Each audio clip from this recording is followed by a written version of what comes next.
Leave your comments on the Ask Reddit sub, and I'll read your answers on the next episode of LWIAR 2. What life-changing item can you buy for less than $100? Heroin. Edit. You just said life-changing. It doesn't need to be a good thing. Technically the truth. The best kind of truth. I used to do drugs. Still do, but I used to too. Rip Mitch Hedberg. A king-size blanket for a queen-sized bed. I have a king-size bed, and even king-size comforters are kind of small. So my partner and I have two king-size comforters. One each side, so no one has to share. I got a king for a double bed. Best decision ever. The double sheets fit a bed, but I couldn't snuggle completely under them without curling up. Now, I can hide completely under the duvet stretched out. Best thing ever in the winter. If I pull the covers completely over myself, a boogeyman can't find me. Just make sure your foot doesn't hang over the edge of the bed. A dash cam for your car can protect you from wrongful claims, also vandalisms and theft. I've had one for a few years. Finally paid off when a guy backed into me at full throttle while we were waiting at a red light. Without it, I'm sure I would have been blamed for rear-ending him. I got one, although I have never been in an accident before, knock on wood. The peace of mind that it gives me to know that I have backup evidence or anything of that sort for future issues is calming. Best $50 spent in the last 30 days. Or maybe some sweet internet points down the road from catching some happenstance situation. Remember all them red meteorite videos from Russia because everyone had a dash cam? I'm not going to lie. When I was installing it, that thought also went through my head, haha. I don't have many points, so I would be banking on that, lol. My mom had a dash cam in her van for years. When she got into a really bad accident with a 18-wheeler, we were able to use that to our advantage. Really man, there's one spelling mistake in their comment, and it happens to be a run-on sentence. Why do you have the need to come out like a dick like that? Carbon monoxide detector. I had to take the batteries out of mine. The beeping was making me sleepy and giving me a headache. Edit. I don't remember writing this. Was I hacked? Oh no. Oppie's still alive. Of course he is. He's just sleeping a little longer than usual. Post-it notes are far cheaper. Such a crazy moment of Reddit history, lol. Sorry, what? There's a famous toast about a guy who kept finding posts about stuff he needed to do but that he didn't remember writing. A commenter figures out he was going a little crazy from carbon monoxide poisoning. I'll go find it for your Reddit. www.reddit.com. Our landlord isn't letting me talk to you, but it's important we do. I feel happy I recognize this. It's quite legendary. Memories. Can someone enlighten me? www.reddit.com. May sound simple, but a good pillow. It is amazing the change in body aches and sleepy see when you have a good pillow that fits you. How does one find the perfect pillow? Edit. Time to start my journey into the world of pillow shopping. Thank you everyone for the responses. You don't find the perfect pillow because pillows are consumable. Over time, it will not be as fluffy or firm as it was when you bought it. And all pillows eventually become flat and worn out. Proper care will extend their useful life. But you should just plan to buy pillows every year or two. If you've ever stayed at a hotel and wondered why their pillows are so comfortable, it's because they are new. I like to buy them in pairs, one firm and one soft, and see what my head likes this year. I'll use that one and put the other away when it's time to replace the pillow I'm using. For example, the firm one. I'll buy another firm pillow and compare it to the soft one. I've gone back and forth a few times on what I like. I don't like Tempur-Pedic foam pillows, but they do tend to last much longer. Edit. So I guess I touched a nerve saying I liked hotel pillows. And apparently I was wrong that they are replaced often. My mistake. If you've ever stayed at a hotel and wondered why their pillows are so comfortable, it's because they are new. I've only ever stayed at hotels where I wondered who likes these overly fluffy, unsupportive pillows. Well, you. Apparently. I want my head to be on the pillow, not inside it. Hotels always have pillows that swallow up your head. I was on team buy cheap pillows and replace often, until 3 years ago I bought a new bed and it came with a free gel pillow. My head and neck are so comfy now. I used to have a headache once or twice a week. Now it's once a month tops. Edit. The pillow is a Dixius water gel. It's not overly firm either. Like memory foam pillows, they hurt my ear because it gets crushed between the pillow and my skull. It's more bouncy than fluffy. They are a little high, so best for side sleepers. I entered into my relationship with my wife, who only ever bought cheap 5.00 pillows from Walmart.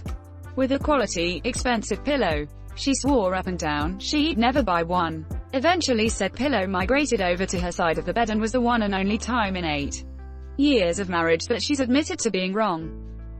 So what pillow do you have? At the time, no idea anymore. I believe it was a Tempur-Pedic. Currently we each have one of these, and I'm ashamed at the price. But holy hell they are great. www.dormavoo.com. I thought that I liked memory foam and other fancy pillows. But the real life changer for me was a buckwheat pillow. I have sleep apnea, and it allows me to get my head into the perfect position and keep it there comfortably. Edit. Before you go out and buy one, please research the pros and cons. They aren't for everyone. Consider them if you like a firmer pillow, occasionally wake up with an ashy neck from lack of support, and want a pillow that breathes well. Someone in the comments has also pointed out that you will win every pillow fight you get into. Downsides are, if you shift around in your sleep a lot, you'll need to adjust the pillow to fit your new position. Adjusting the pillow and settling in makes a little bit of noise as the buckwheat husks rub against each other, kind of like dry leaves crinkling. Some people are also allergic to buckwheat, but there are other similar fillings such as millet husks. Organic fillings also need to be replaced once in a while, since it breaks down over time. Oh man, did my life change when I got my buckwheat pillow. I tried using the standard pillows but could never find one that was comfy. Memory foam got a hot or wood compressed to a pancake. Getting used to the noise took like a week or so. But after that, pure bliss. Oh, I didn't even consider the noise. The crunching would probably drive me nuts. They're not for everybody. If you're the kind of person that likes to switch positions in the middle of the night, you have to wake up, readjust the pillow, and then go back to sleep. You are literally sleeping on a sack of grain. Great if you are the kind of person that sleeps like the dead, though. This made me think of a funny story I just had to share. Only tangentially related. My sister sleeps like this. She stays in one position and has to wake up to move. I travel while sleeping, dead asleep and flip to my stomach, then side, then back, then stomach again, or whatever pattern my subconscious wants. I'm not allowed to sleep next to anyone after my dad and I shared an air mattress camping one year. Punched him square in the face while flipping over. Still dead to the world. I don't think I could recommend a buckwheat pillow to her because of this, but I might try one. I tend to like firmer pillows, but it's really about how cool it is for me. Well, when I say sleep like the dead, I mean not moving at all, because it conforms to your sleep position. Hard. If you move, it will become so uncomfortable that it will wake you up. So if you sleep like a corpse, never moving at all throughout the night, it will be great. You're actually designed to move in your sleep. It prevents blood clots. Yeah, look at Clotty over here, not moving. First aid kit. Similarly, a fire extinguisher. My dad was a firefighter. When my wife and I bought our first house, my dad gave us 6 fire extinguishers, a box of 9 volts, and a life ladder. Man, I miss that guy.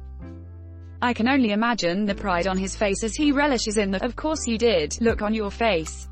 Sounds like a great guy and a better father. I hope he's resting easy. Thanks, internet stranger. I really appreciate that. Blackout curtains for your bedroom. Changes your life if you want to sleep all day. I refused to have them in my room after living like a vampire for a few years. Combine it with a wake-up light alarm clock. Block the sun, then emulate its rise. The future is here, people. A good shop vac. You will not believe how many users around the house you'll find for it. Cobweb removal, water removal, gravel removal, vent cleaning, soot trap cleaning, after a good scrub since it's likely dirty from other tasks, car vacuuming, dust sucking, the list goes on. Seriously, if you plan to buy or already own a home, go get a shop vac. live in an apartment, and this is our vac for everything. Carpet, vinyl, bathroom, car. I'll use the blowing side to inflatable air matters or coals for barbecue. Edit added punctuation for clarification. You have a bathroom car? Look at Mr. Per Megasecond Fancy Pants here. I mean, any car can be a bathroom car. But it's a vinyl bathroom car. My wife said we needed a new vacuum and made the mistake of sending me out to get one. I love my new shop vac. LMAO. What's the difference between a shop vac and a vacuum? I've not heard of the former before, and Google isn't helping clear it up. Shop vac can suck up anything, whether solid, liquid, a mixture of the two. They can't be beat overall. Try vacuuming up broken glass and beer with the Hoover or Dyson and you'll maybe be able to do it once. Lol. That makes me wonder, what's the downside? It sounds so good that there's just no reason to buy a regular decent vacuum, as they're hardly much cheaper. They are bulkier and are probably harder to do routine carpet cleaning with, since all you have is a hose and whatever attachments you want to put on it. Yes, I mask. Love them. I don't have a weighted one. I use one with cooling pads inside. Put in the fridge and take it out before bed. And cools my eyes for about 10 minutes. I swear it's improved the dark circles around my eyes. Fellow raccoon here. Send help please. For $12, you should tell us the brand. My brand! Exclamation mark. Quote. Why is it weighted? The eyes. The demons. I'm not stuck in there with them, they're stuck in here with me. The vagus nerve wraps around the eyes. Among many other places. Its ooze. Gentle pressure on it can activate the parasympathetic nervous response, which makes you calmer, decreases HRMBP, can decrease alertness, calm your stomach. Edit for clarity. What I'm talking about is the oculocardiac reflex. The ophthalmic branch of the trigeminal nerves connect to the vagus nerve system through a nerve branch called the ciliary ganglion. You put gentle pressure on your eyes. The eye nerves communicate this to the vagus nerve. The vagus nerve activates the parasympathetic response, which produces a calming effect. Edit PT2, U. VMPS says that it's the sympathetic portion of the ciliary ganglia that produces this effect, not the vagus nerve, which is not actually in the face. Thanks. Dude, I am buying it. Sadly it is now $21 and add customs.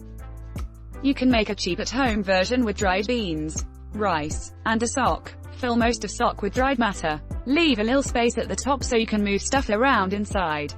So the top, sure, not as fancy, but the mechanism is the same. Source. Yoga hippies love this ish. Can't verify health benefits, but it can very soothing and calming while falling asleep, which is enough to at least try. Instructions unclear. Burrito tasted terrible. A 10-foot charging cable or a quality pair of shoes.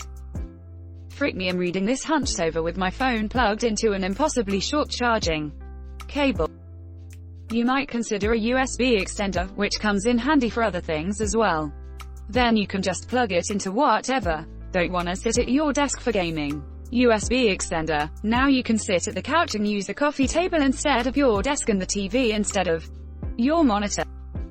A 10-foot charging cable only if of God quality. Otherwise it might lose enough voltage over its length for the phone to not charge.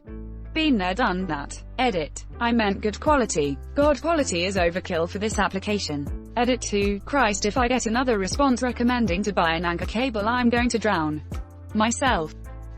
I once bought a 10-foot charging cable of God quality. Unfortunately it was the God Hephaestus and almost burned my apartment down. He's not used to working with cables. Give him a break. Electrical engineer here. If you buy a cable that can't push a trickle of DC power 10 feet, the cable was broken, not of poor quality. Electrical engineer here. No. Most long USB-C style cords are of such thin gauge that the voltage drop causes the phone to slow charge. The charger puts out 4.75 to 5.25 VDC. When connected, the phone will ramp up its charge current until it either hits the phone's max, allowing for proper fast charge, or the voltage at the phone's connector drops to 4.5 volts. For a standard 15W nominal USB-C fast charge, the charger and cable will need to maintain at least 4.5 volts under the 3A load. If we assume the charger is perfect and puts out a constant 5.000 volts, We can then say the maximum allowable resistance in the charging circuit is 5.0 to 4.5. 3 equals 0.167 ohms. A standard crap-grade USB cable is 26 Aruban florins. 10 feet of 26 Aruban florins copper has 0.4081 ohms resistance. Keep in mind both the V-bus and GND sides will have that resistance. So the total circuit resistance will be 0.8162 ohms. This is far above the 0.167 ohm limit found earlier. Such a cable will only support charging at up to 600 mA, which is solidly in the slow charge category. Motion sensor night lights. Can't tell you how many stubbed toes or falls they have prevented. Also a cheap intruder alarm. Get a motion activated toilet bowl light. They're amazing. Don't kill your eyes in the middle of the night when you gotta pee. Relatedly, a dimmer switch for the bathroom works in the middle of the night, as well as early mornings, as you can gradually increase the brightness to match your current tolerance for the world. If you have a large lawn or a property that requires a lot of yard work, get some 3M work tunes. About $50 and their combination hearing protection and Bluetooth headphones so you can actually hear your music without destroying your eardrums. They're a good gift too for anyone you know with the lawn or wood shop or something. At my old house it was a 4 to 5 hour ordeal to mow and trim the property. I'd likely have went fully insane without those. Great idea. Useful on a plane too. With minor hearing loss from too many concerts in my 20s, I have to turn the volume to nearly max on a plane. So I usually just put in earplugs and can't watch or listen to anything. But this would help. Although more expensive, decent active noise cancelling headphones change your life if you have to fly a lot. It doesn't matter if you sit at the wing or not, the amount of noise that gets blocked out is incredible. It drops the background noise by more than half easily. House plants, if you're inside a lot. Yes, I surround my desk with them so I've got something to look at while I'm waiting for stuff at work. It's very satisfying to watch them grow over time, and I also think that being near plants is something that's psychologically good for humans on a very primeval level. If I had them near my desk I'd probably end up slowly pulling them apart cause I fidget with everything in reach. I keep a Lego bucket near my desk for this specific reason. National Park Annual Pass. If you're a veteran with any % disability rating, they're free for life. Did not know this, thanks. Even if you are not a veteran, if you have a handicap placard along with the letter you take to your DMV, it's free as well. This comment was such a roller coaster, I am seriously considering buying one. I got one on Amazon for $20 and it literally saves my butthole. I used to bleed from every crap. Now it takes 2 wipes. ... Bleeding is not normal. You okay? I am now. Asterisk. This message brought to you by B-Day USA. No more bloody mess. Quote. Thanks for watching LWIAR 2. The best of all time r/AskReddit submissions and comments. If you like this video, check out the original LWIAR channel. And don't forget to like and subscribe.